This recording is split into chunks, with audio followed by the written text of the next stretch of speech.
Comes a moment in life, often in the quiet hours between dusk and sleep, when the silence in the house no longer feels gentle. It doesn't soothe like it used to. Instead, it presses in around you, not loud but heavy.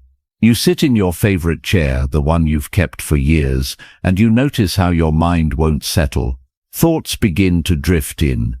Little worries, old regrets, imagined futures, and before you even realize it, anxiety has taken a seat beside you, uninvited. But what if I told you that this anxiety isn't proof that something is wrong with you, that it's not a weakness or a failure, not a punishment for having lived too long or loved too deeply? What if, instead, anxiety was a signpost pointing you towards something important? In the teachings of the Buddha, suffering, including anxiety, isn't something to be fought, but something to be understood. And more than that, it's something that can guide us back to what really matters. You see, many of us were taught to push anxiety away, to ignore it, suppress it, or cover it up with distractions. But Buddhist wisdom teaches something radically different. It teaches that our discomfort can be a doorway, that anxiety isn't our enemy,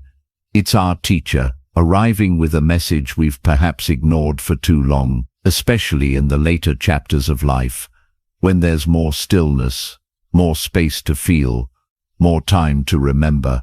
This message grows louder. We are no longer rushing from task to task. Instead, we are left with ourselves, with our thoughts, with our breath. And that is where the deeper work begins. So in today's reflection, we're going to explore one powerful thought, one ancient idea from the heart of Buddhist philosophy, that doesn't erase anxiety, but gently shifts how we hold it. This idea has comforted monks in remote mountains, calmed warriors before battle, and brought peace to countless people like you and me, ordinary people, navigating the quiet storms of daily life. If you've ever felt trapped in your thoughts, overwhelmed by feelings you can't name, or simply exhausted from carrying the weight of worry for so long, stay with me. This isn't about denial or toxic positivity. It's about truth. It's about truth. It's about freedom. Because the truth is, you are not broken. You are not failing. You are simply being invited to see anxiety differently. Let's begin, not by fighting it, but by meeting it, right where it lives in our own minds, and in the things we hold on to the most. 1. The root of anxiety: attachment and aversion. Anxiety doesn't just appear out of nowhere. It's not a bolt of lightning crashing down without cause. No, it has roots. And in the quiet wisdom of Buddhism, those roots are known by two powerful names: attachment and aversion. These aren't just ideas. They're patterns woven into how we respond to life, especially as we age.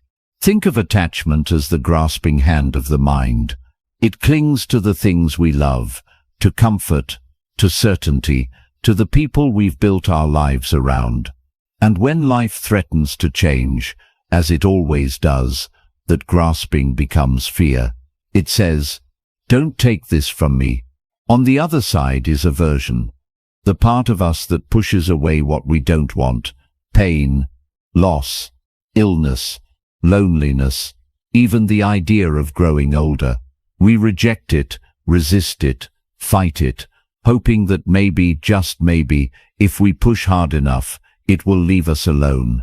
But clinging and resisting are exhausting. And more than that, they don't work. As the Buddha taught, whatever is subject to arising is subject to ceasing. In other words, everything, and I do mean everything, changes. Your body changes. Your relationships shift. Even your emotions, those storms that seem to last forever, will rise and fall like waves. Yet it's our refusal to accept this truth that gives rise to anxiety.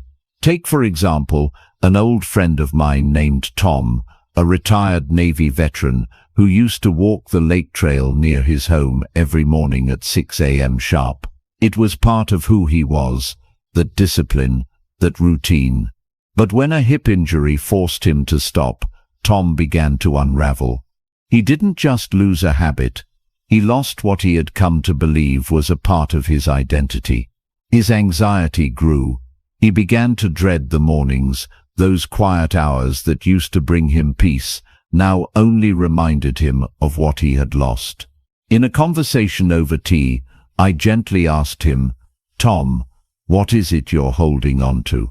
He paused, looked out the window and whispered, "The version of me that could still move freely." This is what the Buddha pointed to. Our suffering isn't born from change itself, but from our refusal to let go of how things used to be. When we cling to the past or reject the present, anxiety slips into the space between, and it begins to whisper, "You are losing control." But here's the liberating truth.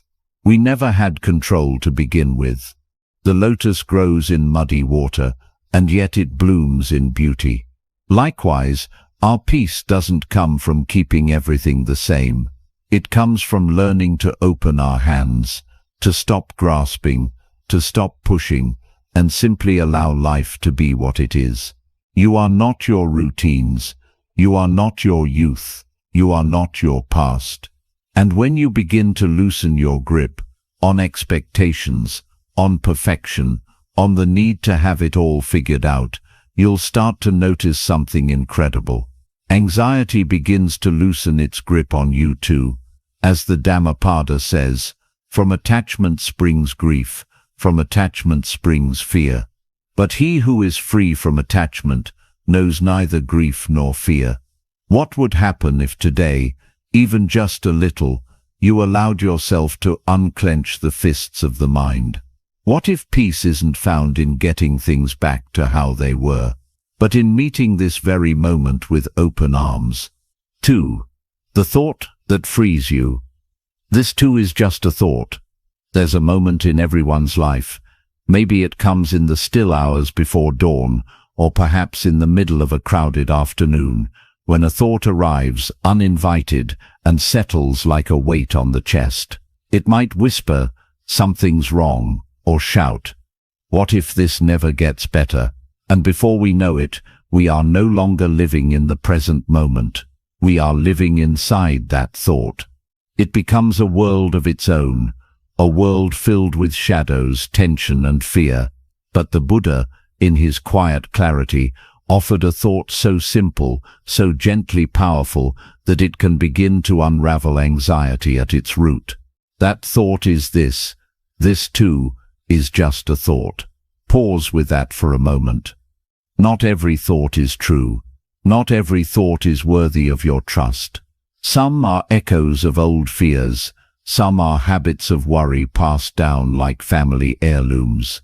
Some are simply the brain doing what it's done for decades, scanning, protecting, imagining. But a thought, no matter how loud or persistent, is not a fact. It is a passing cloud across the sky of your awareness. A monk once said, "Don't believe everything you think.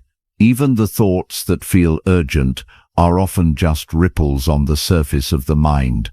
And the more we meditate, reflect, and truly observe, the more we begin to see the truth in this.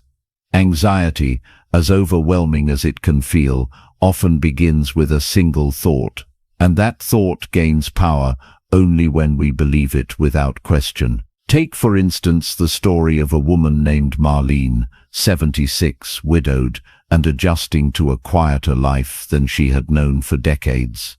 After her husband passed, she began experiencing a strange kind of fear. She would sit alone in her living room and suddenly worry, "What if I fall and no one's there? What if I forget to turn off the stove? What if I start losing my memory?" These weren't unrealistic fears. They were grounded in possibility, but they weren't happening. They were thoughts, and they arrived with a pounding heart, a tight chest, and a racing mind. But Marlene began attending weekly mindfulness classes at the senior center. One afternoon, her instructor asked the group to write down the sentence, This thought is not me, it is just a thought. At first it felt silly, but over time, this became Marlene's anchor. Each time the fear arose, she would gently repeat it. This thought is not me, it is just a thought. And like a knot slowly coming undone, the grip of those fears began to loosen. You see, in Buddhism, this is known as non-identification, the wisdom of knowing that your thoughts are not who you are. They are movements in the mind, like wind passing through leaves. Some are helpful, some are not, but none of them define your essence. The practice, then, is not to suppress anxious thoughts, nor to shame yourself for having them.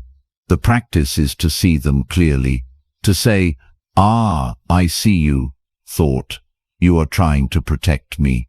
You are trying to warn me, but you are not reality, and you are not in control." It's a small shift, from being inside the thought to standing beside it. But this shift is everything. As the great teacher, Ajahn Chah, once said, "If you let go a little, you'll have a little peace. If you let go a lot, you'll have a lot of peace. If you let go completely, you'll be free." When the next wave of anxiety rises, try meeting it with gentleness. Say to yourself, "This too is just a thought." No battle, no panic, just a whisper of truth in the heart of the storm. 3. Mindfulness. Anchoring in the present moment. It often begins with something simple. A flicker of unease while sipping your morning tea, a sudden tightness in the chest while folding laundry, or a vague sense that something is off, though nothing in particular has happened.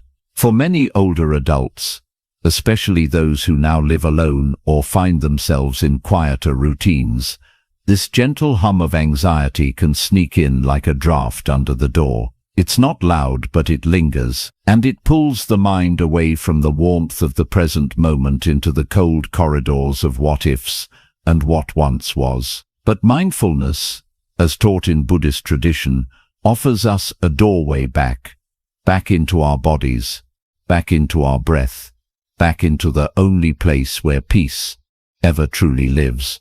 Right here, right now. Mindfulness isn't about emptying the mind or forcing stillness. It's about becoming intimate with what is, noticing, with loving attention, the sensations in your body, the flow of your breath, the rise and fall of your thoughts. It's learning to be where your feet are, instead of being lost in yesterday's memories or tomorrow's fears. The Buddha said, "Do not dwell in the past.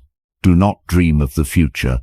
Concentrate the mind on the present moment." And it's a teaching that speaks directly to the heart of anxiety, because anxiety is always reaching forward.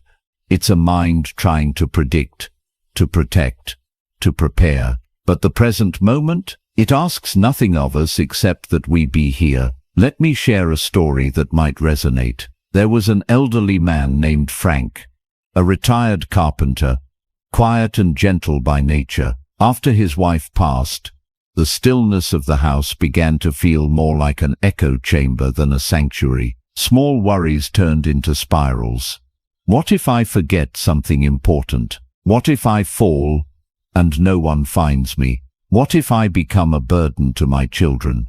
These thoughts took root in the empty hours of the day. Frank's doctor recommended a local mindfulness meditation group, and though skeptical, Frank gave it a try. On his first visit, the teacher asked them to simply sit, close their eyes, and follow the breath. Not to change it, not to force it, just to notice it. Frank said later, "At first all I noticed was how loud my thoughts were, but eventually I began to notice my breathing, and then the sound of birds, and then the warmth in my hands. That was the turning point. Each breath became an anchor, each step a meditation, each moment an invitation to return." He began practicing 5 minutes a day, just sitting in his garden, hands resting on his knees, eyes soft, breath steady. He didn't try to clear his mind. He simply watched it, like watching clouds drift across the sky. And with time, the clouds grew lighter. This is the power of mindfulness. It doesn't promise to erase our struggles, but it teaches us to sit with them without fear. It helps us see that we are not the storm. We are the sky that holds it. Mindfulness is also deeply forgiving. If you drift into thought, that's okay. The moment you notice, you've already returned. That noticing is the practice. That return is the victory. So if anxiety visits you in the quiet of your days, offer it no battle. Instead, offer your breath. Anchor yourself in what you can feel, your feet on the floor, the warmth of sunlight, the rhythm of your inhale and exhale. This is not denial. It's not escape. It's a sacred act of returning. As Zen master Thich Nhat Hanh reminds us, feelings come and go like clouds in a windy sky. Conscious breathing is my anchor. Try it now. Take a breath. Feel it travel through your nose. Feel your chest rise. And as you exhale, whisper to yourself, I am here, and here is enough. 4. Compassion. The kindness that softens anxiety. There's a quiet, relentless voice that often accompanies anxiety, and it doesn't belong to the world around us. It belongs to ourselves. It's the inner critic, whispering, why are you like this? You should be stronger. You're such a burden. And over time, that voice wears down the spirit, not just with fear, but with shame. But in the teachings of the Buddha, there is a gentle, radical antidote, compassion, and not just for others, but for ourselves, especially for ourselves. You see, many older adults grew up in a time when emotional needs were silenced, when resilience meant stoicism, and when self-sacrifice was seen as noble. You cared for others, children, partners, aging parents, while quietly shelving your own pain, fatigue, and needs. And perhaps now, when you finally have space to feel, everything you postponed rushes in. Anxiety, guilt, grief, regret. But here's what Buddhist wisdom teaches us, that the path to peace is not paved with perfection, it's walked with tenderness. The Buddha said, you yourself, as much as anybody in the entire universe, deserve your love and affection. These words are not an indulgence, they are a lifeline. Consider the story of Ruth, a 79-year-old woman who had spent most of her life caring for others. A nurse by profession and a mother by nature, she had always been the strong one, the dependable one. But after retirement, and especially after losing her sister, Ruth began experiencing waves of anxiety. She felt foolish, even embarrassed. Why now? She asked. I've always kept it together. During a mindfulness retreat at a local community center, a Buddhist teacher invited the group to place their hands on their hearts and silently repeat the phrase, may I be kind to myself in this moment. May I accept myself just as I am. At first Ruth couldn't do it. Her chest tightened, tears welled. It felt unfamiliar, even selfish. But the teacher gently reminded her, self-compassion is not about ego. It's about softening. It's about not turning away from your own pain. That moment marked the beginning of Ruth's healing, not because the anxiety disappeared, but because she no longer fought it alone. She began writing letters to herself, forgiving the parts of her that had been too tired to keep going some days, too overwhelmed to explain, too hurt to reach out. And slowly she began to feel whole again. In Buddhist practice, compassion is seen as a medicine of the heart, and like any medicine, it must be taken regularly, especially when the symptoms of suffering arise. Here are a few gentle ways you can practice self-compassion in your daily life. Speak kindly to yourself, especially when you feel afraid or anxious. Replace what's wrong with me with this is hard, and I'm doing the best I can. Place your hand over your heart during anxious moments. It's a physical gesture of care, a reminder that you are not abandoned. Offer yourself the same grace you would offer a dear friend. If you wouldn't say it to them, don't say it to yourself. Acknowledge your effort. You've survived so much. You're still learning.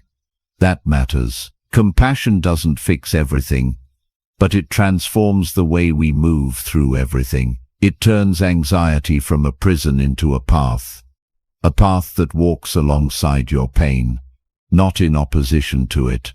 Thich Nhat Hanh once said, "When you love someone, the best thing you can offer is your presence." How can you love if you are not there? The same is true for ourselves. If we are not present for our own pain, who will be? So the next time anxiety knocks at your door, meet it with kindness. Offer it a cup of tea.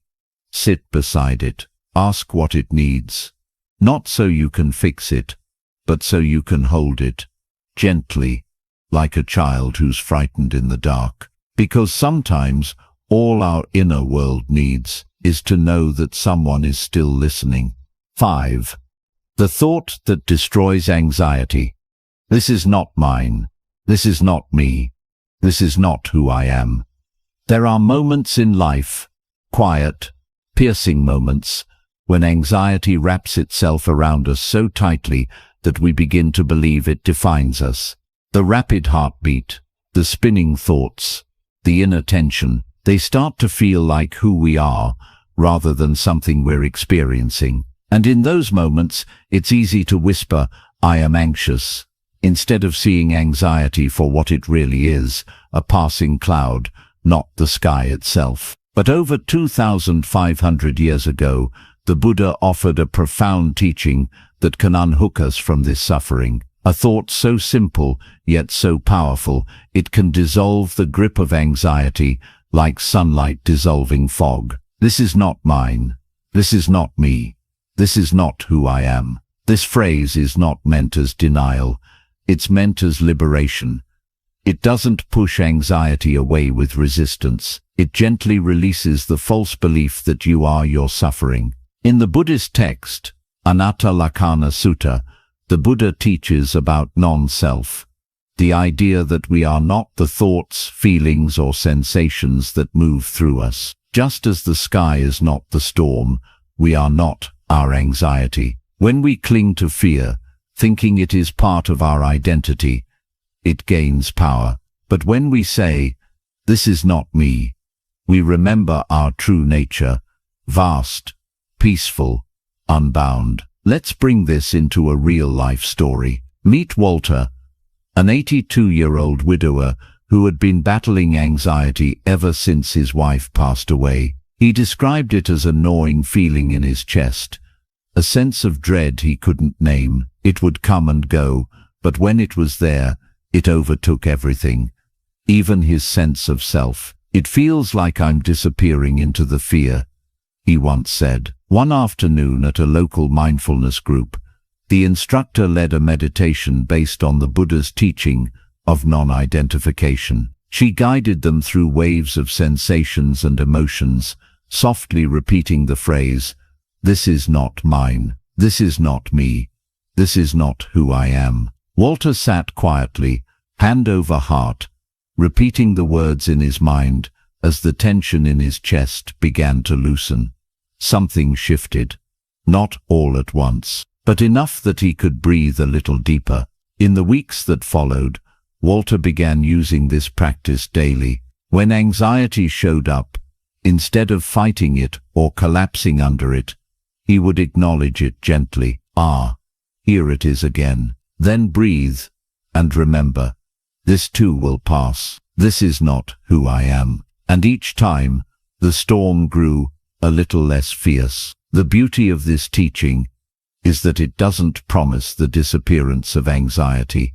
It offers freedom within it. The Buddha never said we wouldn't experience fear or sorrow, but he did show us how not to suffer unnecessarily because of them. Let's break the phrase down. This is not mine. This means we don't own the emotion. It's not our possession. It's not something we have to protect or defend. It's just something arising, like a wave on the ocean. This is not me. This points to the deepest truth. We are not defined by this emotion. We are not broken. We are not flawed. We are the observer, not the turbulence. This is not who I am. Our identity is not made of fear, anxiety, or sorrow. Beneath all of it is our awareness, still, compassionate, steady. If you try this the next time anxiety visits, simply pause and say, "This is not mine. This is not me. This is not who I am." You may notice something remarkable. The emotion may still be present, but its power to define you begins to fade. You shift from being inside the storm to being the sky that holds it. Thich Nhat Hanh once said, "Feelings come and go like clouds in a windy sky. Conscious breathing is my anchor." And so it is with this thought. It becomes a lighthouse in the fog, a compass when you're lost in your mind. And the older we grow, the more this becomes not just helpful, but essential, because aging brings new uncertainties, unexpected loneliness, changing bodies, and the inevitable goodbyes. But none of these make us less whole. None of them diminish who we truly are. The thought, "This is not mine. This is not me.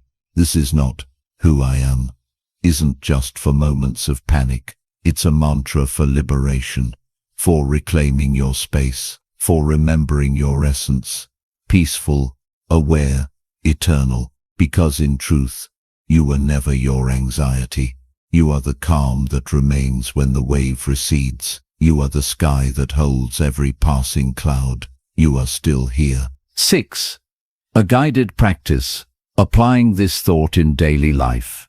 It's one thing to hear a teaching that stirs the heart, that feels true, like a breeze through an open window after a long, stuffy silence. But it's another thing entirely to carry that teaching into daily life, where the dishes pile up, the phone rings, the aches remind you of time's quiet hand, and the heart, oh the heart, still trembles sometimes. This is where the real work begins. And it is also where the greatest peace can be found. The Buddha was never interested in lofty ideas for their own sake. His wisdom was always meant to be lived, in the marketplace, in the home, on the path through the forest. And so this phrase, "This is not mine, this is not me, this is not who I am," is not just something to remember when meditating or reading spiritual texts. It is something to bring with you into the mess and the miracle of everyday life. Let's begin simply with a practice that's both gentle and powerful, something you can do even now as you listen. Find a moment to pause, sit quietly, or if you're standing, let your feet rest fully on the floor. Let your body be just as it is. No need to force anything. Breathe in slowly, and then breathe out, just as slowly. Allow your breath to be like a soft hand on your back, grounding, reassuring. Now call to mind something that's been causing you anxiety. It could be a small worry that lingers like background noise, or something larger, a decision, a regret, a conversation that still echoes inside you. Don't judge it. Just gently hold it in your awareness, like placing a stone in the palm of your hand. As you sit with this feeling, begin to softly say out loud, or in your heart, "This is not mine." Pause. Let that land. "This is not me." Pause again. Feel the distance opening between you and the emotion. "This is not who I am." And breathe. With each repetition, feel the grip loosen. Maybe just a little at first.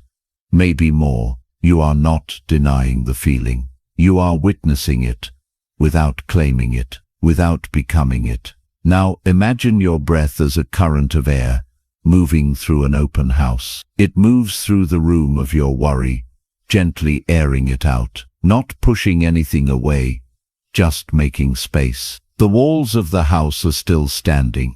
That house is you, steady, grounded, whole. The anxious thought is just a guest. It might stay for a while, but it doesn't live there, and it doesn't own the keys. This is the power of the practice. Now, let's talk about where to apply this during your day. Because truthfully, you don't need to be on a meditation cushion or in a retreat center to awaken peace. You need it at 3 a.m. when you wake up with a heaviness in your chest. You need it when your grown child hasn't called in weeks, and you start to wonder if you did something wrong. You need it when the ache in your joints reminds you that time is passing and that not everything is in your control. In these moments, don't reach for perfection, reach for presence. Breathe in, say gently, "This is not mine." Breathe out, "This is not me." Breathe again, "This is not who I am." Then return to whatever is in front of you, washing the cup, folding the blanket, petting the dog, listening to the sound of the wind through the trees outside your window. In this way, the practice becomes seamless, not a separate act, but a way of walking through your life. And here's the beautiful part. The more you do this, the more your nervous system begins to understand. You are safe now. You are not trapped in the past. You are not drowning in what-ifs. You are right here, breathing, alive, whole. Thich Nhat Hanh once wrote, "The present moment is filled with joy and happiness. If you are attentive, you will see it." This phrase, "This is not mine, this is not me, this is not who I am," is a bridge back to that joy, a quiet invitation to remember that the real you has never been broken by fear. So the next time anxiety shows up, don't run, don't resist. Welcome it like a visitor you no longer fear. Offer it a seat, look it in the eye, and remind both of you, this is not who I am. Because who you are is stillness beneath the storm, space within the noise, and love, always love, holding it all. So, if you've made it here, quietly listening, heart open, perhaps even a little softened by the journey, I want you to pause for a moment. Just breathe. Because what you've heard today isn't just a teaching. It's a doorway, a gentle hand on your shoulder, reminding you anxiety is not a failure. It's not proof that something is wrong with you.